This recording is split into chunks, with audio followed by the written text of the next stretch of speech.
ഇന്ന് ശിവരാത്രിയായിട്ട് രാവിലെയൊക്കെ അമ്പലത്തിൽ പോയി. ഇനി ഉച്ചയ്ക്ക് പോവാണേ. ഉച്ചയ്ക്ക് അമ്പലത്തിൽ പ്രസാദമൊട്ടുണ്ട്. രാവിലെയും വൈകുന്നേരമൊക്കെ ഉണ്ട്. രാവിലെ കഴിക്കാൻ പറ്റില്ല. അപ്പോൾ ഉച്ചയ്ക്ക് പോകാൻ അന്നദാനം മഹാദാനല്ലേ. അപ്പോൾ മേമയും കുട്ടികളൊക്കെ നമ്മളെ വീട്ടിലേക്ക് വന്നു കേട്ടോ. ഞങ്ങൾ കുറച്ച് നേരം വർത്താനം പറഞ്ഞിരുന്ന് പിന്നെ വേഗം അമ്പലത്തിലേക്ക് പോയിട്ടോ. നമ്മളെ വീട്ടിൽ നിന്ന് നടക്കാനുള്ള ദൂരമേ ഉള്ളൂ. ഞങ്ങൾ അവിടെ എത്തിയപ്പോൾ അധികം തിരക്കൊന്നും ഇല്ലായിരുന്നു. പിന്നെ കുറേ കഴിഞ്ഞപ്പോൾ വലിയ ക്യൂ ആയി.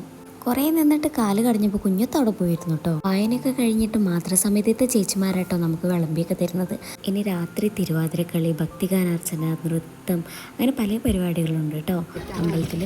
അങ്ങനെ ചോറും സാമ്പാറും അവിയലും ഓലനും അച്ചാറും ഉപ്പേരും പായസവും പപ്പടും ഒക്കെ കൂട്ടി നല്ലൊരു സദ്യ കഴിച്ച് ഞങ്ങൾ നേരെ പോയത് വെല്ലിച്ചൻ്റെ വീട്ടിലേക്കാട്ടോ.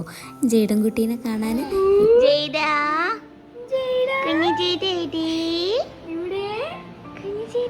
ഇപ്പോൾ ആൾ നമ്മളെ അടുത്തൊക്കെ വരുന്നുണ്ട് കേട്ടോ.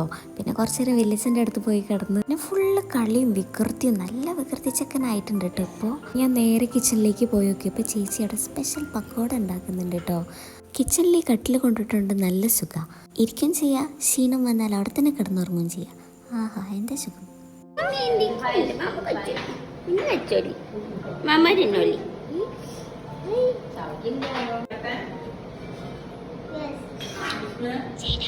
നമ്മൾ ചായ കുടിക്കാനിരുന്നു കേട്ടോ.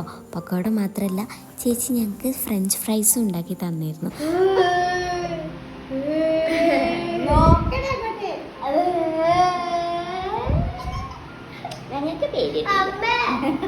അവനെ പേടിപ്പിക്കാൻ വേണ്ടി കുഞ്ഞത്ത് എന്തൊക്കെയൊക്കെയോ കാട്ടുന്നുണ്ട്. പ്രേതം പ്രേതം എന്നൊക്കെ പറഞ്ഞിട്ട് നമുക്കതൊന്നും ഏശുന്നില്ല. അവന് കണ്ടൊരു മൈൻഡ് കൂടെ ഇല്ല. നമ്മൾ കുറച്ച് നേരം മുറ്റത്തിരുന്ന് അവൻ്റെ കൂടെ കളിച്ചു. അപ്പോൾ ഇന്നത്തെ വീഡിയോ ഇത്രയേ ഉള്ളൂ. ബൈ.